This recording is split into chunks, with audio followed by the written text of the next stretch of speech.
before, it's actually good afternoon, it's 12:05. And we are the House Appropriations Committee. It's passed out a lot of bills, including our own budget for FY25. So we have a busy week ahead of us. And we are celebrating two things that happened with Woody. First of all, his team won the curling contest. And secondly, he got the joke. He got the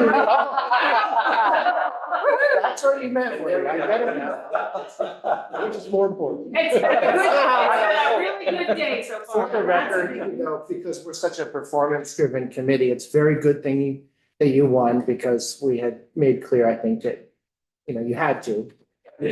Or don't. It's a representative, you know, for the So we House have, Appropriations curling team. he was our representative, and two really big deals all before lunchtime. Pretty exciting. We have a busy day today. We'll talk a little bit about the budget, and then at about 12:30, we're going to take up the H706, which is the neonics one that we talked about on Friday until today. So we will be voting on that today. We'll have some potential votes on bills that we have in our committee, and then we will have some walkthroughs on bills that will be coming to our committee. And so Aaron is brilliantly anticipated things that we'll be getting. So after 706, we're going to have a walkthrough on H622, which is an act relating to emergency medical services. Then we're going to look at H657, which is in our possession, about the modernization of Vermont's communications taxes and fees. So we'll get a walkthrough and possible vote. This is where we are. H702 is on accountability. We have that in hand as well. We also will look at H630, which is the Board of Cooperative Education Services, coming, not here yet. And then walk through on H612, which is miscellaneous cannabis amendments, again, coming, but we don't have it yet. So the more we can get prepped when it's time to vote, if we're going to vote, we can do that pretty quickly without having to go through the bill again. Yeah. And there may be others, but that's where we are so far. And yes, Jim, we'll get a break. And so I think we're off to the races. That's the day. And just imagine that's only half a day. So before we get to neonics, let's talk about the budget. I know things it's looking like we have found our way out of the $15 million deficit. And the question is how much we're going to have left. If you haven't sent your priorities yet, please do. I've heard from almost everybody. And the number changes by the minute. So, you know, we don't know where we stand. The good news is that there are some priorities that several of you have the same one. So it isn't like we're looking for everything. Everything is not brand new. But I'd like right now, if we could, to take a look at the budget and see if anybody has more things to close either on the web report or in the language. So start with the web report. Yeah, that's what we have. I have on the web report. Yep. B232, Secretary of State. So this is a close with caveat, because, and so the fundamentals of what's going on here in this budget are very straightforward. There's nothing, you may recall that the Secretary of State is fully funded through special funds, one of which is the OPR fund, which we know a lot about. One is sort of the general Secretary of State fund. There's different things that feed into that. And over time, they historically do a direct application back to the general fund. They've been spending some of that in lieu of asking us for general fund dollars for IT projects. All of that's very straightforward. Two things, though, in their ask that are not in the governor's budget, and this is one of those sort of constitutional officers thing where they can ask for different things. They've asked for 3 positions. None of them are general fund funded. They're funded out of the special fund for the Secretary of State office. And the rationale is in their budget presentation. I can pull it up if people have questions about it. And then there's a bigger miss, frankly, that, maybe people are aware, but this is an election year. And the Secretary of State runs our elections, and we've gone to universal, ballot, mail, as a system. The governor did not include in the governor's budget any money for the election. Wow. And, so the request is for 800,000. We came up with a loose game plan for how to maybe reduce the amount of new money that's required to get in that direction. On Friday, we'll talk more as we figure out what our box is, but that's the estimated cost to run a presidential election with the changes we've made to how we want elections to proceed. And the governor's budget had $8,000 in the postage category, which was the off-election year. And looking to address this. So, Jim has a question. 232. So, right, but that would be one-time money, so we would. yeah. that- I just was answering a second question, so. Right, so their budget as it is fine, Correct. and the 800, we're looking for representatives. Okay, no, I'm trying to understand.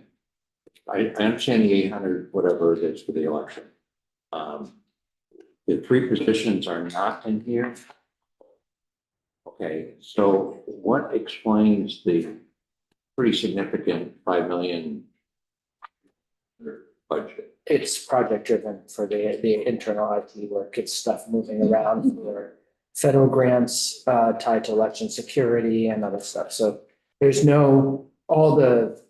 there's the normal increases that everybody's experiencing for the 80 or whatever number of people Yeah. that they have and feed for space and all of that. But basically, that's all stable. They're not making any changes there. It has to do with how they're paying for and executing on some of these federal grants that are tied to other projects and the corporate the IT project for corporate signs on. One stop shopping. What's that? The Yeah, permit- right, the permit portal that they've been working on. Okay. They're part of it because that project got shifted last year because of some challenges with the vendor and other stuff. The request for new positions. I don't know where that is, if you're asking to okay that, or if you're asking to put that on the list. My concern is even though they're paid for by special funds, it just reduces the amount that gets plugged into the general fund afterwards. So. They don't speak much. Yeah, well, there's been a kind of a pause in some of that to pay for the IT project. That one stop Yeah. portal, which got off to a shaky start, I should say, the last couple of years. So I worry about what we're not sweeping, so indirectly it's a general fund expense. That's true. So Down the road at some point, it'll show up that way. But we aren't, that isn't in the budget. And at this point, you haven't asked to put it in the budget. I'm asking now for us to consider the three new positions, which are not funded by general fund dollars. yeah, I personally, I think we should wait and see where we are, because it will affect what's left over. It'll affect it, if not 26, it won't affect FY 25. But it could affect down the road. Yeah, and I'm putting it on the table just yes, I think to. it should be on the table, and there's probably a good reason for the new position. I get concerned because we make decisions, well, that's not this year's budget, it's next year's. And then next year comes and all of a sudden, how are we gonna make this work? Yeah. Because we dig ourselves a hole. And I've been really good at digging myself a hole on other issues that have come up from time to time, and I just think we ought to be cognizant. That's all. I don't need to throw cold water on the idea. But I just think before we're. Yeah. And I apologize to the committee. Jim had asked me a question about 10 days ago about this, and I kind of forgot about it. And I was poking around, I suddenly remembered last week, I was poking around and I couldn't figure out what the heck you were talking about, Jim, which is, Well, something that often afflicts me, but, in this case, I'm not ashamed to say this, I was looking at last year's budget documents, and so I was like, I have no idea what he's looking at. And so when I figured out what I was doing, and realized that I had not surfaced for the committee these two asks, and not that we always say yes to the constitutional officer requests, but we often consider them differently than we would, a budget that the governor has, a more direct responsibility for. And so I did not surface it earlier than this, but I'm just now surfacing it. And those are their two requests. I think the election one, we clearly have to find money for, given what is coming at us. And we can talk about process-wise how we address the three. So the Three three positions. positions are for what, and will they draw down federal funds and other money that would support us, or they're just positions that they need to do their work? So dedicated communication position. I think we all are aware that how the public views elections has shifted a lot, and they're getting a lot more media inquiries and individuals asking questions about election security and election process. And so absent that person, it falls on the secretary, deputy, and others to try to step in. Second one is a financial administrator position to help with the budget and audit process. And then the third is an IT position they have 4 active IT projects, and also they are then about to migrate to SharePoint to support them in that. So Okay. Do they have somebody doing financial administration now? yeah, they have a budget team, but this is a workload Issue, issue. okay. And is there anybody doing IT at the? Well, so I don't know if they have any dedicated, I'm not sure about the boundary between ADS and what they paid for versus what they have in-house.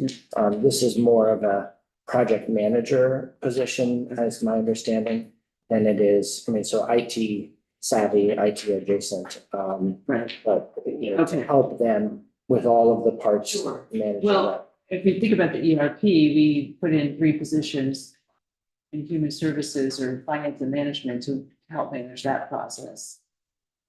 Just see the government put those in. That's all of state government. Right, I understand that. That's why there's 3. But now plus whoever else they have, Yeah, but those positions are for design and system. so. The Whatever, business that's a process. different- So I'm wondering if,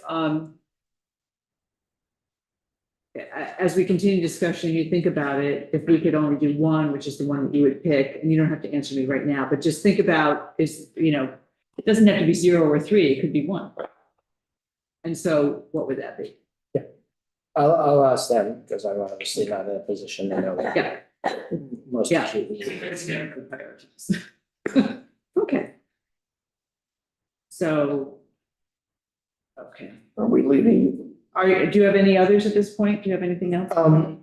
This is section, I'm sorry, which. I was sorry. To B 232 on page 24 and 25 of the. So let me, I have one more that I can speak to. Okay. And I'll get out of the way, but just to be clear, the positions and the one-time elections can happen outside of Right. the mechanism of what's actually happening. Yes. Okay. We can talk about the Department of Labor. That 400? No, it's Yeah. B 400? Or you is it? Yes. So I was going backwards. I had searched for it in my internal B document. 400, page 42. Thank you. I was Uh, trying to make it a standard. gets its own B. There's only one thing in the 400s and it's B 400. Here we are. Yes. Should have just opened it first. Sorry about that. So the questions that I'm sitting with have nothing to do with their day-to-day budget request. But I'll just say what some of my concerns are while saying I think we can provisionally close this. We heard that they have profound workforce challenges, 20% vacancy in the UI and 20% at the time of their testimony in the workforce development space. That has improved. My understanding is that the hiring has improved considerably in the last 3 months on the workforce development side. So I have a few questions and I'm, if I get answers to them, my best. It's been a couple of weeks and I was promised last week that I would get something. I haven't heard back yet. But I'm gonna push again today. But if I hear anything that I think changes my mind, I'll certainly let us know. Yeah. Collectively. There is some old one-time money that is for a regional workforce expansion project. We actually scooped that money last year in the House position, sent it to the Senate. It was restored in the Senate and we agreed to keep it in. And none of that money was spent. Again, because they then put it on hold because of what was called the SOCWED process, which is the strategic redesign of the workforce system. That's coming to us from the Commerce Bill that was passed out at the end of the week last week. The SOCWED recommendations and the regional workforce pilot program is kind of in their workforce thinking. And so while I personally still think that there may be room there to take some money back from that, I think Commerce sees it differently. And so I want to get really clear about what's in their workforce bill before I make any other recommendation. But that's not to the base operating budget. And so the base operating budget is pretty straightforward. Yeah, and the 3 million decline is federal grant money that's gone. Yeah, and remember that one of the things that's really difficult for them is that they're basically on a different cycle. Right. And they're operating with continuing resolutions at the federal level, which means level funding. And so they have a fairly conservative budget approach.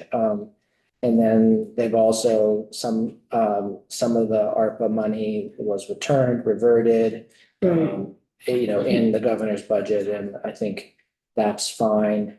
So they did 2 reversions that were very close to 2.4 million, so we thought that they were the same, they weren't. One was budget carry forward and one was tied to the UI call center, emergency call center that was set up and unexpended funds.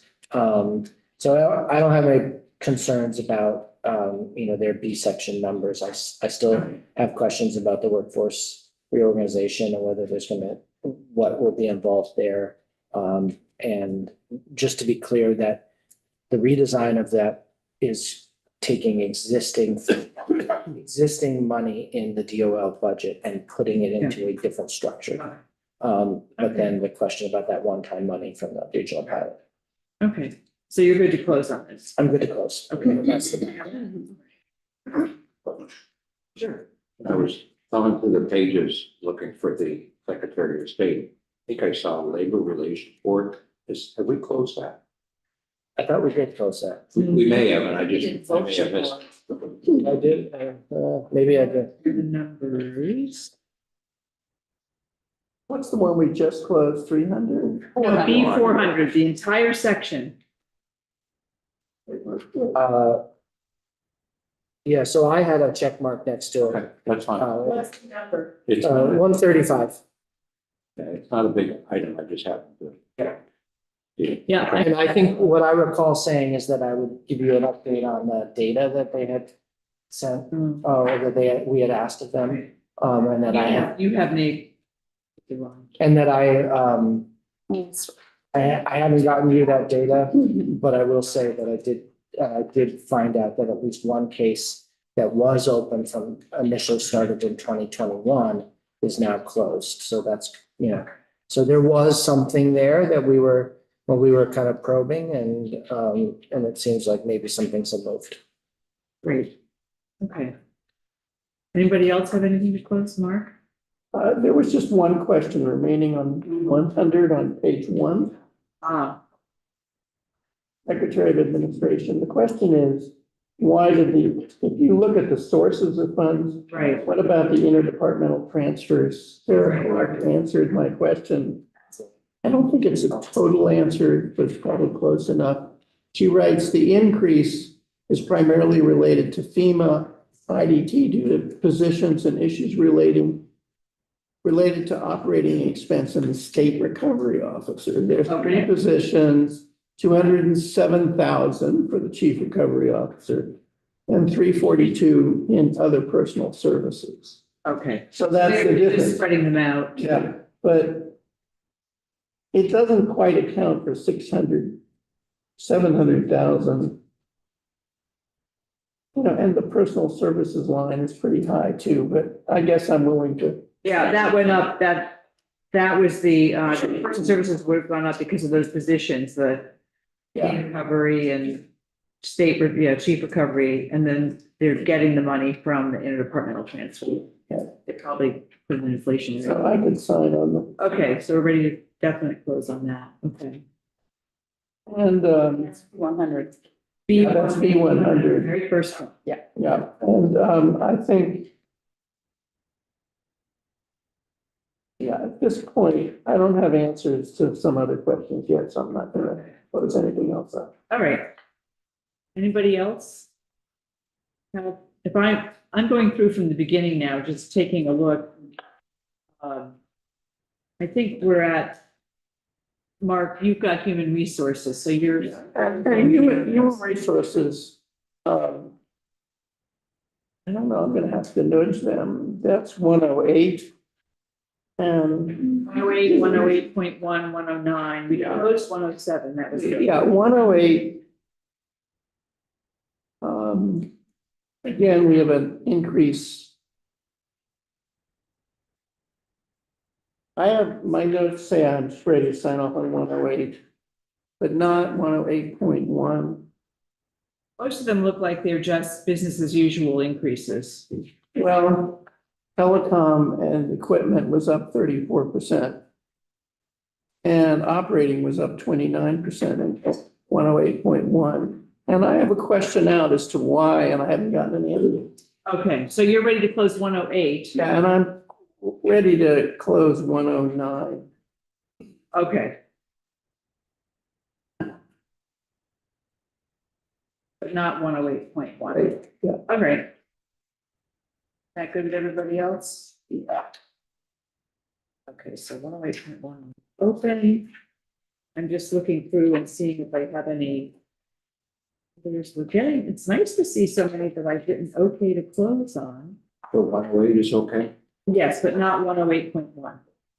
I'm close. That's the last one in general government. Yeah. Or 109? He just closed it. Did we close? Yeah, so we closed B 113 on.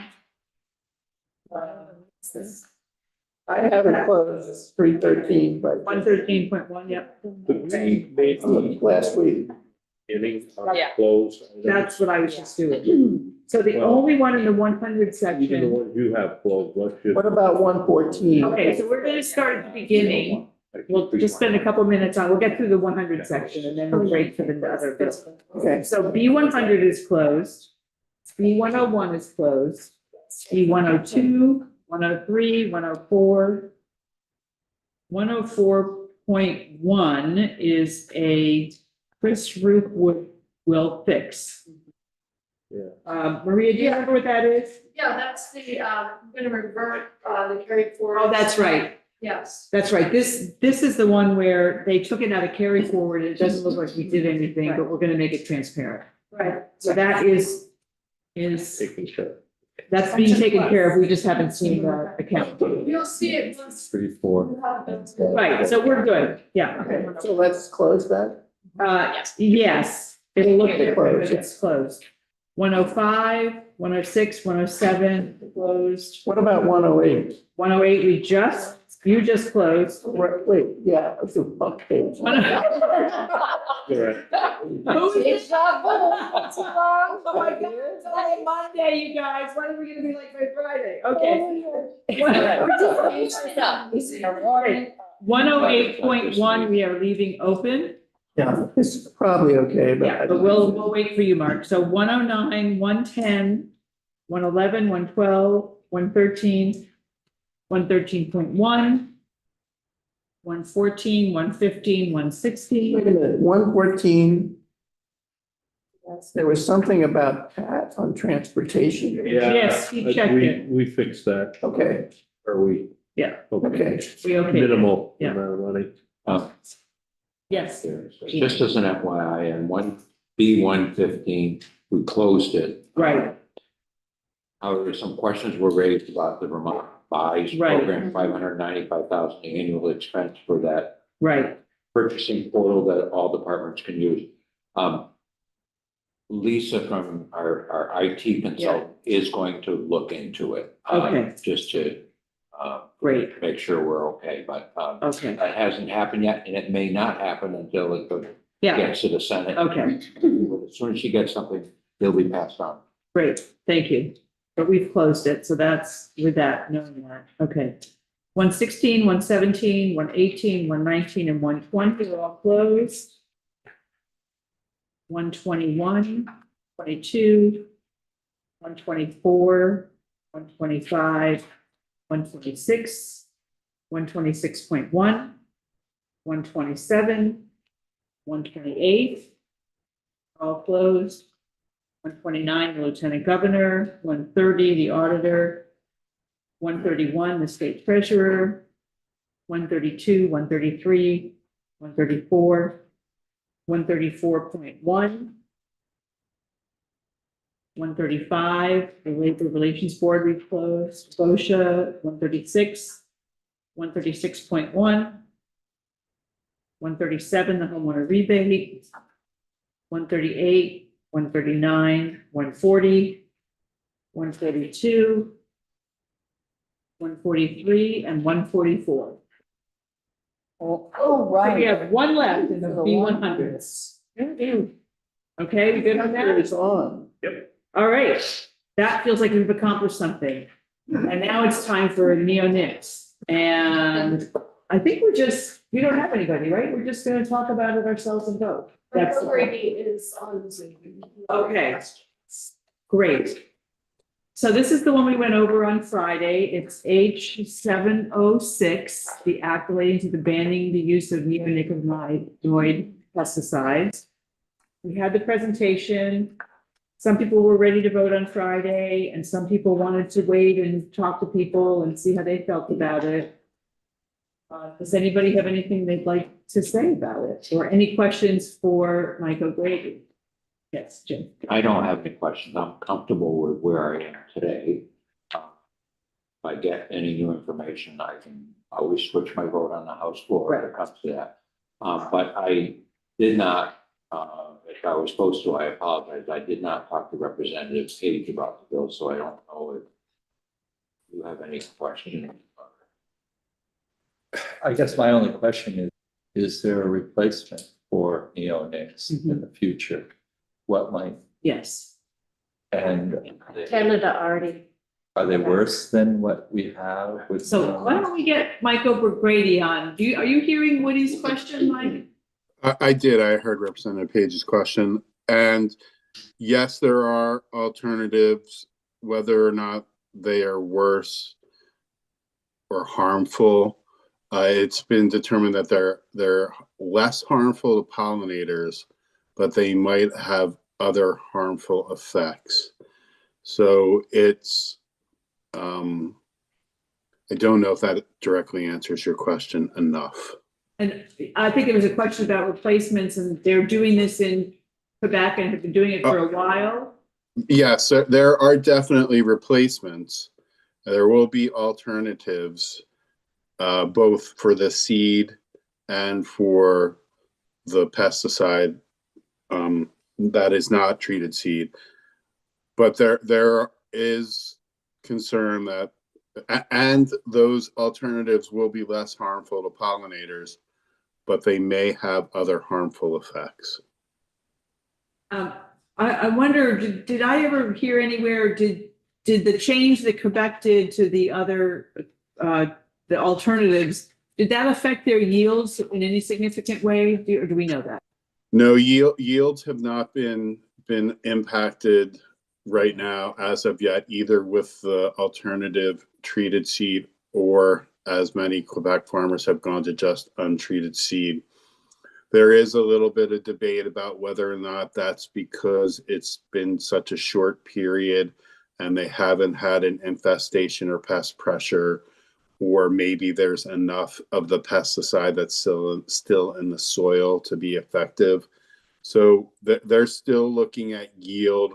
They're still looking at the efficacy of the alternatives.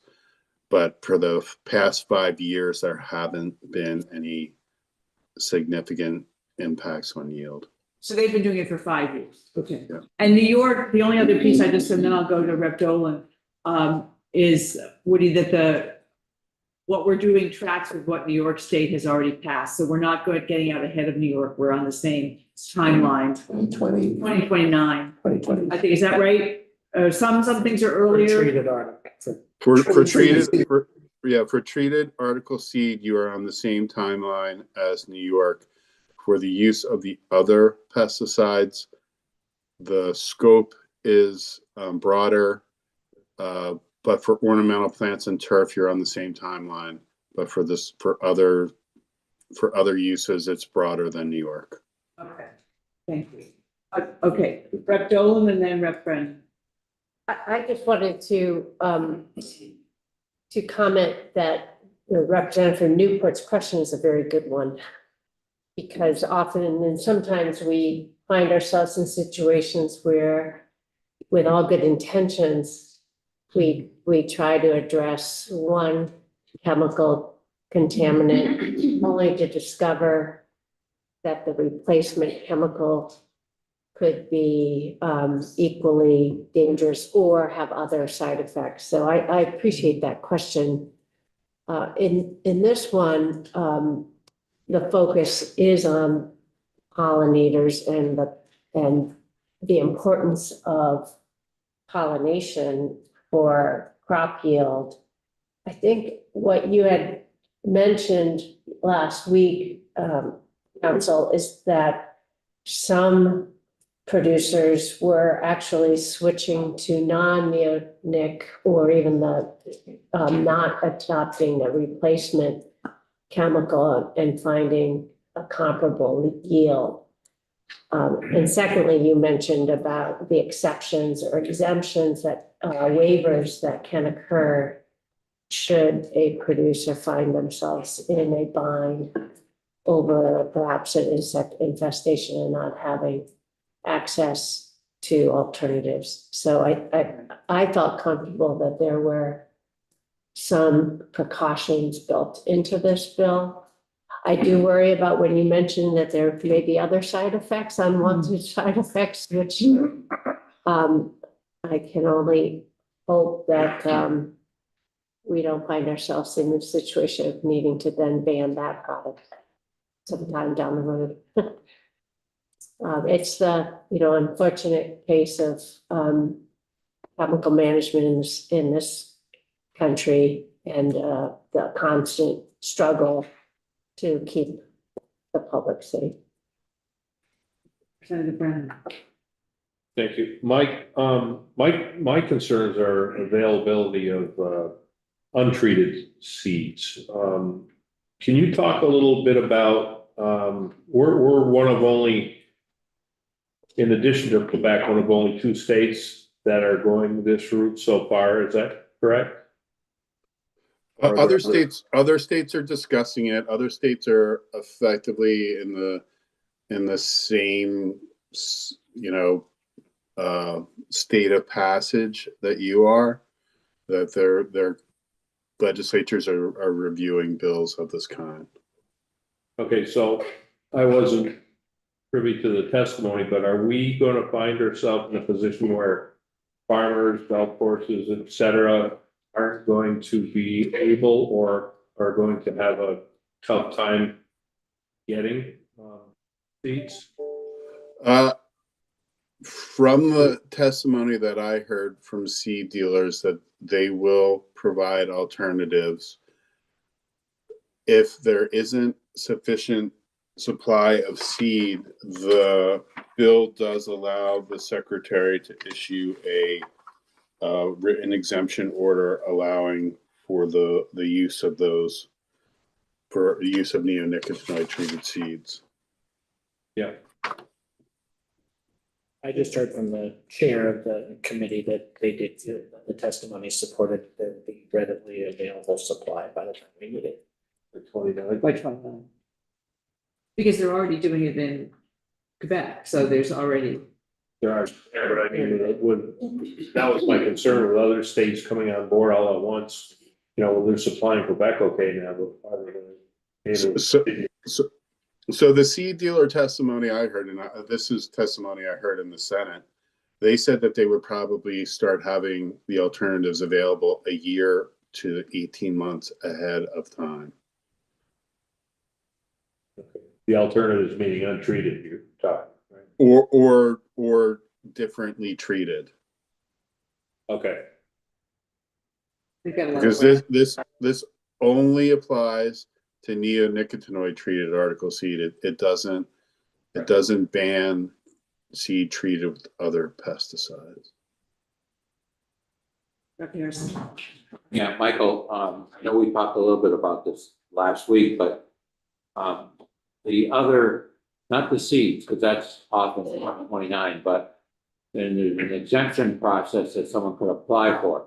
But starting, I think it's next year, there is a ban on the certain use of those pesticides. And Representative Brennan mentioned golf courses, and I'm sure there was other uses for that, that they may not be the seed, but they may be using that as one of their insecticides, pesticides, whatever the right word is. Is there if the results aren't good from whatever they're treating as an alternative, is the exemption process for those applications in place? I mean, Yes. okay, so they could Yes. go to the ag department and say, tried an Yes. alternative, it didn't work. Okay, thank you. Carrie, did you have another? No, but I'll make a motion. Oh, wait, let me just make sure that, are there any other questions that we have for Mike O'Grady at this point? I think not. Thank you so much, Mike. We appreciate it. Welcome. Okay.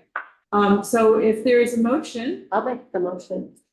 So this has been amended by House Agriculture, went to Ways and Means, but they didn't amend it. Someone remember? it's number, please. On our agenda for this. I believe they reported it favorably with no amendment. No amendments. Okay, that's, I just wanted to verify that. Okay. Thank you. So my motion is to concur with the bill as amended by the House Agriculture Food Security. Agriculture. Right. Second. Seconded by Chip. Let you, discussion. there further discussion? I just want to say before I vote, not after, that I'll probably support this, but as Representative Harrison said earlier, information that I'm looking for is still coming in. I don't have everything, I'll probably be all right in the long run, but right then. Okay, I'm ready to vote. great, great. Is, Yeah. is there some sort of enforcement? How do we know our farmers when this really goes into full effect? How do we know that they may not be purchasing neonics elsewhere and using them? Well, the dealers aren't gonna be allowed to sell it anymore. So you mean like they drive to Kansas and bring back a truckload of seed? Well, anything's possible. But there's also there's a certification, we are talking mostly about coated seeds, but also the application, you have to have a special certification for it, so. So yes, there is enforcement in place. Okay. And we are going to leave this open because I know our chair wants to vote on it and it looks like Trevor walked out. I'm not sure why. What's going on here? Are you ready at the? are you- I'm fine, yes. Okay, so when the clerk is ready, you may call the roll. Representative Bloomley, Yes. Representative Brennan, Yes. Representative Dickinson, No. Representative Dolan, Yes. Representative Harrison, yes. Representative Holcomb, Yes. Representative Mahaly, Yes. Representative Page, Yes, Representative Shy, Yes. Representative Squirrel, Representative Tolino, Yes. Representative Lanford. So This is a complicated one. I know, and I'm not gonna add it up until the other two come back.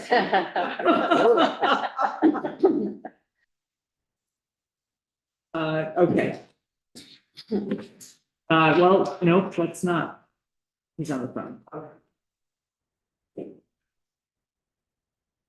Okay. Well, it's like 912 so far.